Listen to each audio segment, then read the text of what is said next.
And I say, it's alright. Oh, hi, I didn't see you there. Mr. John from Sonoma County Library, and I'm here to introduce week 2 of the summer reading program's Take and Make projects. And this week, it's a suncatcher, a butterfly suncatcher.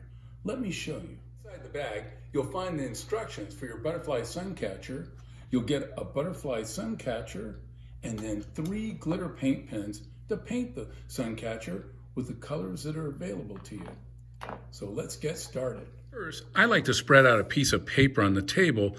Then I put my suncatcher out and my 3 paint pens so I can begin painting the suncatcher without getting any paint on the table.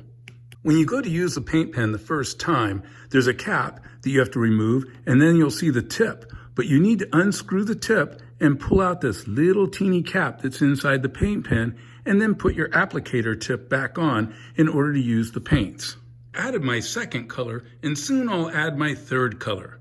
Once you've filled in all the areas with the colors you wanted, you can then let it dry for 24 hours. There's a little loop at the top that lets you put a thread or a string through the top to hang it in a window.